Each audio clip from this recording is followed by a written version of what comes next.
Hello students, exercise 7.2 के इस video में हम पढ़ेंगे प्रश्न नंबर 6 से लेकर 10 तक के, यानी टोटल 5 प्रश्नों का वीडियो सॉल्यूशन हम इसमें देखेंगे। तो सबसे पहले हम लेते हैं क्वेश्चन नंबर 6। क्या कह रहा है? यदि बिंदु 1,2, 4,y, x,6 और 3,5 इसी क्रम में लेने पर एक समांतर चतुर्भुज के शीर्ष हो तो x और y ज्ञात कीजिए। प्यारे बच्चों, सबसे पहले आपको समांतर चतुर्भुज का चित्र बना देना है। यहाँ पर आपको A और पहला बिंदु लिख देना है, फिर B लिखकर दूसरा बिंदु लिख देना है, C लिखकर तीसरा बिंदु लिख देना है और D लिखकर चौथा बिंदु लिख लेना है। फिर यहाँ पर थोड़ी सी थ्योरी आपको लिखनी है कि माना A 1,2, फिर इस तरह का कोमा लगाना है। देखो इस तरह का, ऊपर बिंदु और नीचे कोमा। B लिखकर 4y, फिर वही कोमा, ऊपर बिंदी नीचे कोमा, सी x,6 तथा d 3,5 समांतर चतुर्भुज के शीर्ष है। ये हमने चित्र में भी दिखा दिया और थ्योरी में भी लिख लिया। अब ये जो तीन बिंदी है इसको पढ़ते हैं हम चूंकि। चूंकि तो यहाँ पढ़ेंगे हम चूंकि समांतर चतुर्भुज के विकर्ण परस्पर एक दूसरे को क्या करते हैं, समद्विभाजित करते हैं। ये प्रॉपर्टी होती है, यानी समांतर चतुर्भुज का गुण है ये, कि उसके जो विकर्ण है वो एक दूसरे को क्या करते हैं, समद्विभाजित, यानी समान दो भागों में विभाजित करते हैं। तो हम इसके विकर्ण बना लेते हैं। ये विकर्ण AC बना दिया हमने और विकर्ण BD भी बना देते हैं। ये विकर्ण BD बना दिया। अब ये क्या कर रहे हैं कि एक दूसरे को कहां पर विभाजित कर रहे हैं, इस बिंदु पर एक दूसरे को समद्विभाजित करते हैं। यानी अगर मैं यहाँ पर O बिंदु मान लूं तो इसका मतलब हुआ कि A से O तक की दूरी और O से C तक की दूरी क्या है, बराबर है। विकर्ण BD में बात करें तो जितनी डिस्टेंस O से B की है उतनी ही डिस्टेंस O से D की है। तो यहां पर मैंने लिख दिया है, ये जब बिंदी ऊपर चली जाती है और डबल बिंदी नीचे आती है तो इसको पढ़ते हैं हम इसलिए। इसलिए विकर्ण AC का मध्य बिंदु, अब देखो विकर्ण AC ये रहा और इसका मध्य बिंदु कौन है, O। और विकर्ण BD का मध्य बिंदु, ये विकर्ण BD है और इसका मध्य बिंदु भी कौन है, O ही है।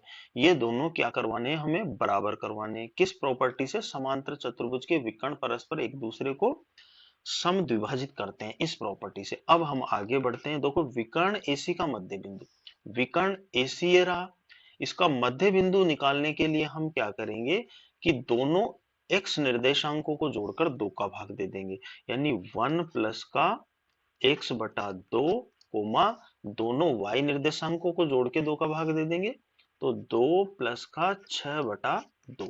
ये तो विकर्ण AC का मध्य बिंदु निकल गया। फिर बराबर में, अब ध्यान दीजिए, विकर्ण BD का मध्य बिंदु निकालना है। ये BD रहा, तो जब भी मध्य बिंदु निकालना हो दोनों x निर्देशांकों को जोड़कर 2 का भाग दे दो, यानी कौन जुड़ जाएगा, 4 प्लस 3, 4 प्लस का 3 बटा 2, कोमा दोनों y निर्देशांकों को जोड़ दीजिए तो कितना हो जाएगा, y प्लस का 5 बटे 2। ये विकर्ण BD का मध्य बिंदु निकल गया। अब एक स्टेप और आगे बढ़ाएंगे जहां तक ये हल होगा। देखो यहाँ तो 1 और x जुड़ेंगे नहीं, तो ये तो 1 प्लस एक्स ही रह जाएगा अपॉन में 2। ठीक है, ये दोनों जुड़ जाएंगे। देखो 6 और 2 कितने हो गए, 8 हो गए, और 8 में 2 का भाग देंगे तो कितना आ जाएगा, 4 आ जाएगा। इधर का काम कंप्लीट हो गया। ओके, ये कितने हो जाएंगे, 4 और 3 7, 7 में 2 का भाग नहीं जाता है तो हम इसे 7 बटा 2 ही लिखेंगे। y और 5 नहीं जुड़ेंगे क्योंकि ये चर है और ये अचर है। ठीक है, तो हम इसको भी y प्लस 5 बटा 2 ही रखेंगे। अब हम क्या करेंगे, अब देखो ये दोनों बराबर है, तो हम क्या करेंगे कि 1 प्लस एक्स बटा 2 को किसके बराबर कर देंगे, 7 बटा 2 के बराबर कर देंगे, तथा जो y वाले निर्देशांक है उन दोनों को बराबर कर देंगे। तो 4 बराबर क्या हो जाएगा, y प्लस 5 बटा 2। ठीक है, अब यहाँ पर हल कर लेंगे। देखो 2 से 2 काट दीजिए, आप चाहे तो 2 को इधर मल्टीप्लाई में भेजेंगे तब भी कट जाएगा। तो यहाँ से x बराबर कितना आ गया, 7 इधर है, 1 इधर आएगा तो माइनस का हो जाएगा, तथा यहाँ से कितना हो जाएगा, ये जो 2 है इधर मल्टीप्लाई में आ जाएगा, तो 4 गुणा 2 बराबर कितना हो जाएगा, y प्लस का 5। ओके, तो यहाँ से x बराबर कितना निकल के आया, 6, तथा y बराबर कितना हो जाएगा, देखो 4 दूनी 8, और जब 5 इधर आएगा तो माइनस का हो जाएगा, उधर कौन बचेगा, y को मैंने पहले लिख दिया, तो x बराबर तो कितना आ गया, 6, तथा y बराबर कितना आ गया, 3। अब ये पूछ रहा है x और y ज्ञात कीजिए, तो हमने x और y ज्ञात कर दिए, तो यही हमारे क्या हो जाएंगे, आंसर हो जाएंगे। ओके, अब बढ़ते हैं क्वेश्चन नंबर 7 की तरफ।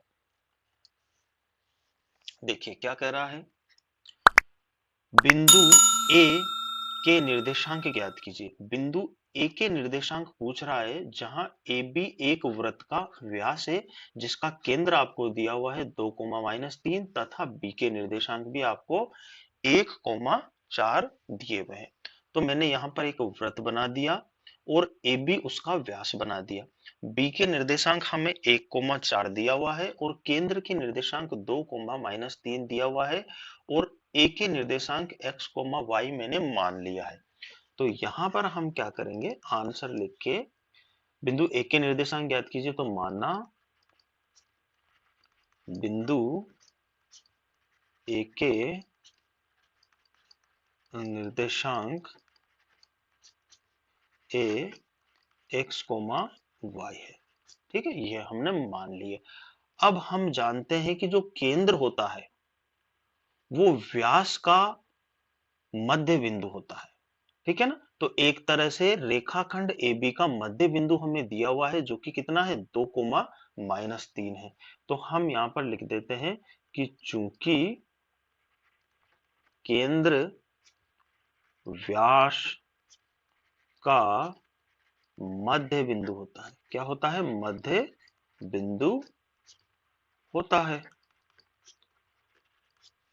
इसलिए हम क्या करेंगे, देखो x मतलब 2 बराबर हम क्या लिख देंगे कि x को यानी इसको और इसको, यानी मध्य बिंदु जब भी निकालते हैं हम x निर्देशांक को दोनों को जोड़ के किसका भाग दे देते हैं, 2 का भाग दे देते हैं, तथा y निर्देशांक -3 ले लेते हैं और अब y निर्देशांकों को जोड़ देते हैं y प्लस 4/2। ठीक है, अब यहां से क्या आया, देखो 2 इधर मल्टीप्लाई में आ जाएगा तो 2 गुणा 2 बराबर x प्लस 1। ठीक है, तो कितना हो गया, 4, 1 को इधर लाएंगे माइनस बराबर x, तो x बराबर कितना हो गया, 3 हो गया। ठीक है, ये तो x का मान निकल गया। अब यहाँ से हम किसका निकाल लेंगे, तथा ये साथ के साथ ही निकालो, बोले -3, 2 इधर भाग में, इधर आएगा तो गुणा में आ जाएगा, बराबर उधर क्या बचा, y प्लस का 4। तो ये कितना हो गया, -6 बराबर y प्लस का 4। अब क्या करेंगे कि -6, 4 को भी इधर लाएंगे तो माइनस का हो जाएगा बराबर y, तो y बराबर कितना आ गया, -10। -6 और -4 कितना हो जाएंगे, -10। तो बिंदु B के निर्देशांक क्या होंगे, अतः सॉरी बिंदु A के, अतः बिंदु बिंदु A के अभीष्ट निर्देशांक A 3, -10 होंगे, और यही हमारे क्या हो गए, आंसर हो गए। अब यदि आप चेक करना भी चाहें तो कर सकते हैं, देखो यहाँ 3, तो 3 और 1 4, 4 का आधा करेंगे तो देखो 2 यहाँ पर आ गया, यहाँ पर हम -10 लेंगे, -10 और 4 को जोड़ेंगे तो -6, -6 का आधा करेंगे तो -3 आ गया। अब बढ़ते हैं नेक्स्ट क्वेश्चन की तरफ। क्वेश्चन नंबर 8 क्या कह रहा है कि यदि a और b क्रमशः -2, -2 और 2, -4 हो तो बिंदु P के निर्देशांक ज्ञात कीजिए ताकि AP बराबर 3/7 AB हो और P रेखाखंड कहां पर स्थित हो, AB पर स्थित हो। तो इसको एक डायग्राम से समझते हैं। देखो यहाँ पर मैंने एक रेखाखंड AB बना लिया है, ए के निर्देशांक -2, ले लिए हैं और बी के निर्देशांक 2, -4 ले लिए हैं, जो कि आपको ए और बी के दोनों के निर्देशांक दिए हुए थे। और बिंदु पी के निर्देशांक ये पूछ रहा है, तो पी के निर्देशांक मैंने क्या मान लिए, x, y मान लिए। पी कहां पर स्थित है, रेखाखंड ए बी पर ही स्थित है, ये प्रश्न में दिया हुआ है। अब थोड़ी सी थ्योरी हमें यहाँ पर लिखनी है कि माना बिंदु P के निर्देशांक एक्स वाई है, तो दिया है, अब हमें दिया क्या है, देखो AP बराबर 3/7 AB दिया हुआ है, ठीक है, इसको हमने एक मान लिया, एक मान लिया। अब हमें दोनों अनुपात चाहिए, देखो A से P तक का और B से P तक का, यानी AP और BP दोनों चाहिए हमको, तभी तो अनुपात बनेगा। तो फिर हम विभाजन सूत्र से x और y का मान निकाल लेंगे। तो AP तो हमारे पास है, AP कितना है हमारे पास, देखो ये है 3/7 AB, ये हमारे पास है AP, जो कि प्रश्न में ही आपको दिया हुआ है। अब हमें कौन चाहिए, BP चाहिए, BP चाहिए। तो BP निकालने के लिए हम क्या करेंगे, यदि इस पूरे रेखाखंड AB में से A से P घटा दे तो फिर हमारे पास BP आ जाएगी।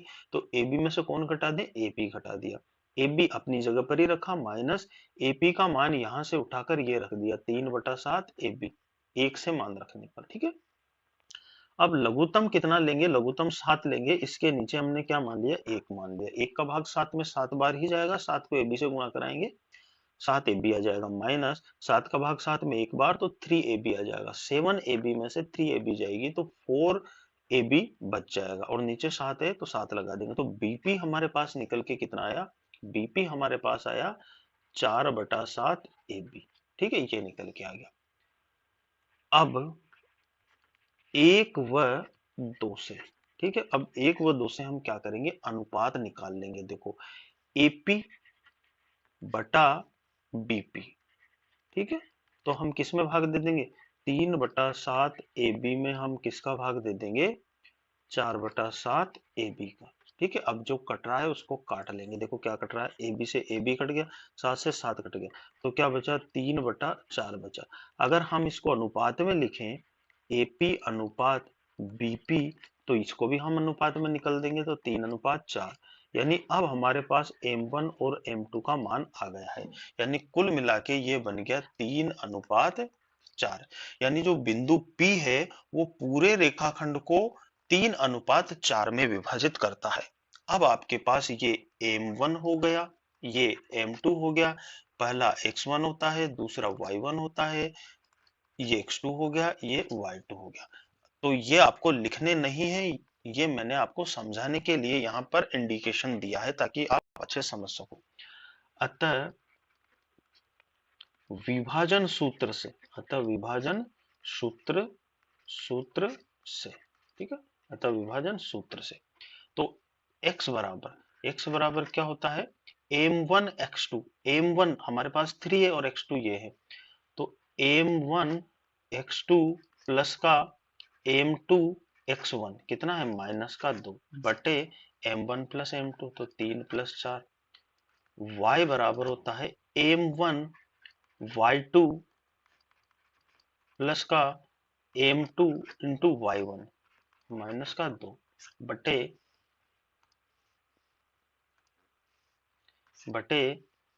3 + 4 यानी M1 M2। अब हम इसको क्या कर लेंगे, सोल्व कर लेंगे, ओके। तो x बराबर कितना आ गया, देखो 3 दूनी 6 प्लस और माइनस माइनस, 4 दूनी 8 बटा 7, ठीक है। y बराबर कितना आ गया, माइनस के 12 और माइनस के 8 बटे 7, तो x बराबर कितना आ गया, देखो 6 में से 8 गए तो माइनस के 2 बटे 7, और y बराबर कितना आ गया, माइनस का 20/7। तो जो P के निर्देशांक ज्ञात कीजिए, अतः बिंदु P के अभिष्ट निर्देशांक P -2/7, -20/7 होंगे, और यही हमारे क्या हो गए, आंसर हो गए। नेक्स्ट क्वेश्चन देखते हैं, क्वेश्चन नंबर 9, बिंदुओं A -2, 2 और B 2, 8 को जोड़ने वाले रेखाखंड AB को 4 बराबर भागों में विभाजित करने वाले बिंदुओं के निर्देशांक ज्ञात कीजिए। अब हम इसको थोड़ा सा सरल तरीके से समझने वाले हैं, आप थोड़ा सा इस चित्र को ध्यान से देखेंगे। देखो यहाँ पर हमने A बिंदु ले लिया है, यहाँ पर हमने B बिंदु ले लिया है। अब इसको 4 बराबर भागों में बांटना है, तो ए से AC तक एक भाग हो गया, C से D तक दूसरा भाग हो गया, और D से E तक क्या हो गया, तीसरा भाग हो गया, और E से B तक चौथा भाग हो गया। तो चार भागों में कौन बांट रहा है इसको, बिंदु C, D और E ये बांट रहा है। तो यहाँ पर थोड़ी लैंग्वेज लिखेंगे कि माना रेखाखंड AB को चार बराबर भागों में विभाजित करने वाले बिंदु कौन कौन से हैं, C, D तथा E है। ठीक है, अतः अब क्या हो जाएगा, देखो AC बराबर CD बराबर DE बराबर BE, यानी ये चारों जो भाग है वो कैसे हैं, बराबर है। अतः बिंदु D रेखा खंड AB का मध्य बिंदु है, मध्य बिंदु है। इसलिए बिंदु D के निर्देशांक होंगे। अब देखो जब भी मध्य बिंदु वाली बात आती है ना, चूंकि देखो D क्या है कि मध्य बिंदु हुआ रेखाखंड AB का, क्योंकि दो खंड इधर है दो खंड इधर है, तो मध्य बिंदु हो गया। तो मध्य बिंदु में बहुत इजी काम है कि दोनों x के निर्देशांकों को जोड़ के 2 का भाग दे दो, और दोनों y के निर्देशांकों को जोड़ के 2 का भाग दे दो। चलिए हम करते हैं, क्या करना है, -2 + 2 बटे 2 और 2 + 8 बटे 2, यहाँ प्लस है, तो कितना हो गया, देखो 2 में से 2 जाएगा तो 0 बच गया, 0 में 2 का भाग दोगे तो 0 ही आ जाएगा। यहाँ 2 और 8 कितने हो गए, 10, 10 में 2 का भाग दोगे तो 5, यानी बिंदु D के जो निर्देशांक निकल के आए वो कितना आ गया, 0,5। अब थोड़ा सा और ध्यान दो कि AC और CD ये भी तो बराबर है, तो इसका मतलब जो बिंदु C है वो A और D का मध्य बिंदु है। तो बिंदु C AD का मध्य बिंदु है, का मध्य बिंदु है। अतः बिंदु C के निर्देशांक, अतः बिंदु C के निर्देशांक होंगे।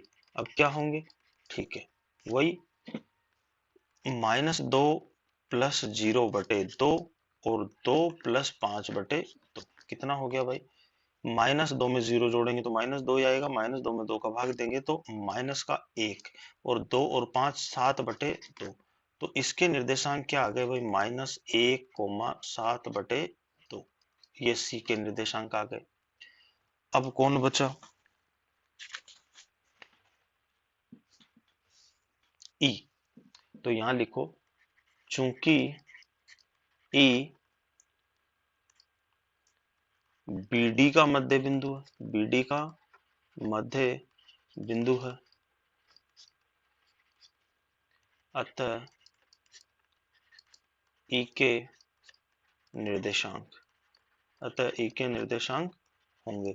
अब क्या होंगे भाई, देख लीजिए, E का निकालना है तो 0 + 2, 0 + 2 बटे 2, 5 + 8 बटे 2, तो क्या हो जाएगा, 2 बटे 2 मतलब 1, और 5 और 8 13, तो 13 बटा 2, तो इसके निर्देशांक क्या हो गए, 1,13 बटे 2। तो यही तो निकालने थे अपन को, तो हमारे आंसर देखो, डी के निकालने थे, डी के आंसर ये हो गए, ठीक है, सी के निकालने थे, सी के आंसर ये हो गए, और ई के निकालने थे, ई के आंसर ये हो गए। तो इस तरह से आप मध्य बिंदु वाले सूत्र से इस प्रश्न को सॉल्व कर सकते हो। मध्य बिंदु का यदि सूत्र नहीं पता तो आपको क्या करना है, मध्य बिंदु निकालने के लिए x1 + x2 बटा 2 और y1 प्लस का y2 बटा 2, ये मध्य बिंदु निकालने के लिए सूत्र है। अब इस वीडियो का लास्ट प्रश्न देखते हैं,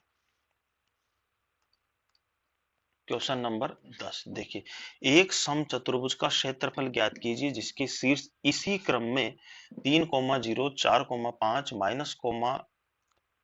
-4 और -2, -1 है। संकेत भी आपको दिया हुआ है कि समचतुर्भुज का जो क्षेत्रफल होता है वो 1/2 इंटू उसके विकर्णों का गुणनफल होता है। तो यहाँ मैंने एक समचतुर्भुज, देखो ये थोड़ा सा समचतुर्भुज गलत बन गया है, इसको क्या करेंगे, समचतुर्भुज में क्या होती है, चारों ही भुजाएं समान होती है, तो इसको थोड़ा सा समचतुर्भुज मतलब इसको इस तरह का डायग्राम समझिए, चारों भुजाएं कैसी होती है, समान होती है।